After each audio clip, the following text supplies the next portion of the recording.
यदि आप लोगों ने अपना आत्म कल्याण करवाना है, मोक्ष करवाना है, भक्ति करनी है, इस मनुष्य जीवन को सफल करना है और आने वाले 2028 से पहले पहले जो युग परिवर्तन है, यदि अपने को और अपने परिवार को सुरक्षित रखना है, भाई हाथ जोड़ के विनती कर रहा हूं, जानवर नहीं हूं, इंसान हूं, सोच समझ के जुड़ा हूं, देखा देखी में नहीं जुड़ा। बहुत भयंकर समय आ रहा है, बहुत भयंकर विध्वंस। अनाज के दाने को तरस जाओगे, अनाज के दाने को खाने को नहीं मिलेगा। ये कार, कोठी, बंगले, प्रॉपर्टी, पैसे धरे के धरे रह जाएंगे। जब भूख सताएगी ना तो पैसे खा के पेट नहीं भरा जाएगा। और बचाव का तरीका पूरी धरती पर के लिए एक ही है, संत रामपाल जी की शरण है। अगर उनके सत्संग भी सुनते रहोगे ना, उनके सत्संग भी सुनते रहोगे, दीक्षा तो उनके जेल से बाहर आने के बाद लोगे, अगर उनके सत्संग भी सुनते रहोगे और ये बुराइयां छोड़ दोगे, शराब पीना, मांस खाना, चोरी करना, उल्टा सीधा लोगों को, माता बहनों पे गंदी नजर डालना, ये विचार करना, ये तमाकू पीना, बीड़ी, गुटखा, शराब, ये जर्दा, हुक्का, ये सब छोड़ दोगे और संत रामपाल जी के यदि सत्संग भी सुनते रहोगे, आपके और आपके परिवार का बाल भी बाका नहीं होगा। ये संत रामपाल जी के वचन है। और जिस दिन आप जी उपदेश ले लोगे, दीक्षा ले लोगे उनसे, उस दिन के बाद तो मौत भी तुम्हारे से 10 कदम दूर खड़ी रहेगी। तो सतगुरु रामपाल जी के सत्संग सुनना शुरू करो भाई और बहनों। उनके परिवार को देखकर मत चलो, बाबा रामपाल जी की संगत को देखकर मत चलो। संगत तो कभी भी भ्रमित हो सकती है, संगत तो सब जीव हैं, मनुष्य हैं, लेकिन परम संत कभी किसी को भ्रमित नहीं करते। बाबा के सत्संग कभी किसी को कुमार्ग नहीं देंगे, हमेशा सुमार्ग पर लेकर जाएंगे। तो संत रामपाल जी को, संत रामपाल जी के नालायक भक्तों के कुकर्मों को देखकर जज मत करो। वो परम संत है, सारी सृष्टि का पिता है, मालिक है। अरे भगवान गुरु रूप में तो आता है।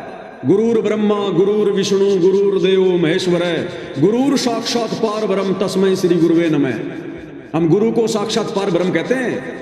तो भगवान गुरु रूप में तो आएगा ज्ञान देने के लिए, और जब वो आता है तो हम उसको नकार देते हैं। और ये फिर मनुष्य शरीर छोड़ने के बाद फिर गधे, कुत्ते, सुअर बनकर फिर ये कष्ट भोगते हैं। उस धर्मराज के दरबार में ये शरीर छोड़ के जाएंगे ना, तो वहां पर तो यम के दूत नंगे करके गर्दन पकड़ के रखेंगे।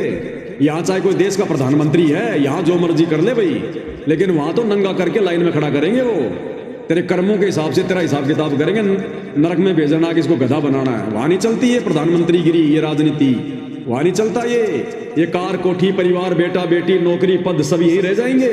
नंगे आए थे नंगे जाओगे। ये धन दौलत वहां नहीं जाएगी, वहां नहीं चलेगी। अरे पाकिस्तान का पैसा हिंदुस्तान में नहीं चलता, यहाँ का पैसा वहां कैसे चलेगा भाई? लेकिन ये भक्ति चलेगी वहां पर, भक्ति धन। कबीरा सब जग निर्धना, धनवंता ना कोई, धनवंता सो जानिए जिसके पास राम नाम धन होए। वो असली राम नाम धन सतगुरु रामपाल जी के पास है। ये राम कोई दशरथ का बेटा नहीं है। राम यानी परमात्मा, परमेश्वर। दशरथ का बेटा तो त्रेता युग में हुआ था, उससे पहले तो सतयुग था, कोई जानता भी नहीं था राम कौन है। तो वो राम कोई और है। राम राम शब जगत बखाना है, पर आदि राम कोई बिरला जाने। तो वो समस्त जानकारी केवल धरती पर सतगुरु रामपाल जी के पास है। एकमात्र संत कहलाने के अधिकारी, जगत गुरु कहलाने के अधिकारी, भक्ति देने के अधिकारी, मोक्ष देने के अधिकारी वर्तमान में धरती पर केवल सतगुरु रामपाल जी है। तो मैं तो विनती कर सकता हूँ भाई, प्रार्थना कर सकता हूँ, बाकी आने वाले समय में अगर भक्ति नहीं करी, इन बातों पर ध्यान नहीं दिया और मर गए, मौत का तो भरोसा है ही नहीं, और चले गए धर्मराज के दरबार में, तो सबसे पहला सवाल यही होगा कि ला भाई भक्ति धन, भक्ति धन। अरे गधे, तेरे को मनुष्य जन्म दिया था, बोला मैं भक्ति करूंगा नीचे जाके। अरे नीचे भगवान आया था, परम संत आया था, भक्ति क्यों नहीं करी? अजी मेरे को तो पता ही नहीं था। फिर ये वीडियो चला दिए जाएंगे वहां पर। ये देख वो कितना भोग रहा था, बाबा रामपाल का भगत थूक बिलो रहा था 3-3 घंटे, 4-4 घंटे हैं। तू उसको कोई पैसे दे रहा था क्या? उसको कोई पेंशन मिल रही थी क्या भोगने की?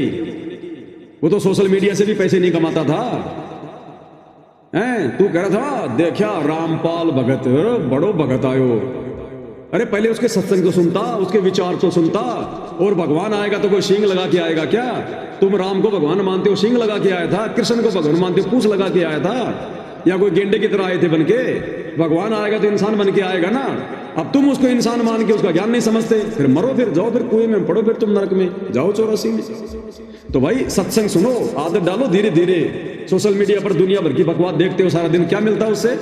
तुम बिगड़ रहे हो, तुम्हारे बच्चे बिगड़ रहे हैं, तुम्हारे मानसिक संतुलन बिगड़ रहा है, तुम्हारे विचार बदल रहे हैं। क्योंकि जैसा खाओगे अन्न वैसा होगा मन, जैसा पीओगे पानी वैसी होगी वाणी, और जैसे देखोगे वीडियो वैसी हो जाएगी हमारी मानसिक स्थिति। तो अपने बच्चों को भी सत्संग सुनाओ, ये तो सबके लिए है भाई, आत्म कल्याण का मार्ग है ये। पूरा परिवार बैठ के आधा घंटा 1 घंटा सत्संग सुनो संत रामपाल जी का। अरे जब तक सुनेंगे नहीं पता कैसे चलेगा? जब तक बच्चा विद्यालय में नहीं जाएगा तब तक क्या पता चलेगा नौकरी कैसे लगेगा, शिक्षित कैसे होगा? ऐसे संतों के सत्संग सुने बिना हमें कैसे पता चलेगा ये आध्यात्मिक जीवन क्या है? ये मनुष्य जीवन हमारा बर्बाद हो रहा है रोजाना।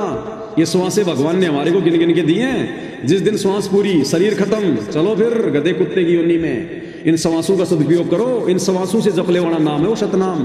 दूसरी बार की जो दीक्षा है ना सतनाम, वो श्वासों से जपा जाता है, और वो श्वासों का मंत्र धरती पर केवल संत रामपाल जी के पास है। तो आप सभी भाई बहनों से केवल मेरी इतनी विनती है, प्रार्थना है।